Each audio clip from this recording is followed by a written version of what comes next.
ولا ايه؟ دورهم تعالوا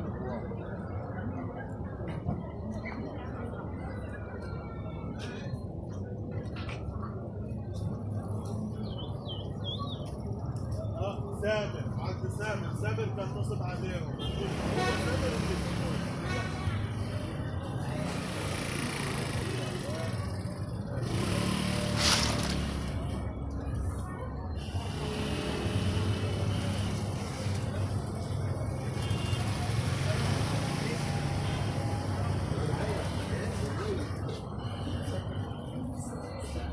احنا دلوقتي انت زي ما انت اتفرجت كده حضرتك، ده بلح البحر عندنا من بورسعيد زي ما بيطلع، ده طالع بقاله سنتين جديد.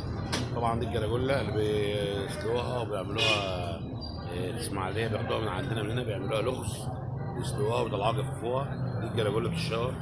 طبعا تعالى زي ما انت قلنا لك في الثانيه الخلول البلدي، دي خلول حلوه عندنا في بورسعيد. طبعا هنا بيطبخوها بثلاث صلصه وطحينه وشوربه، فاهم حضرتك؟ والملاحه برضه هنا ملاحينها برضه نفس النوع، ملاحينه. طبعا شايف بقى البكلاوي يا جماعه احجامه، كل ده بقى يعني طبعا ده كل ده بلدي، كل حاجه من بلدي، كل ده بلدي. طبعا شايف كده كل الحاجات دي بتاعتنا، بسم الله ما شاء الله كلها. الحاجه اللي هي الغير بلدي تبقى ايه بالظبط؟ تيجي منين؟ اللي غير بلدي بيستورد بقى، بيجيب من الصين، حاجات بتيجي من الصين، بتيجي من يعني في بكلاوي صيني؟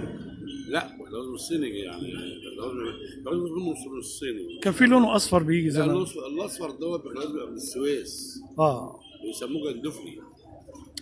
ده الجندفلي، بس طبعا ده مش كان زفر قوي. وبعدين مش نفس دوت، مش زي ده سمين يعني. ده شويه شوربه زي الفل، تلاقي شربته سمينه، تلاقي طعمه له واقع تاني. اما الجندفلي ده بتشيله تقيله، يعني ليه كذا ليه عيوب. لكن ده بسم الله ما شاء الله، حتى لو كنت منه الربع كيلو من ده بيبقى تاني شويه من التاني. كفايه ان انت بتاخده من كل حاجه من البحر، من الملح، اي حاجه من الملح ما تضرش. بالظبط. مش اي حاجه من الملح تضر. انما الثاني كان لا التانية ميته برضه ما هيش مضمونه، يعني لان طبعا ميته لها ارض روبه. لكن حتى ده المميزات بتاعته لما ما يفتحش ويشتغل كده الا في ميه البحر بتاعته.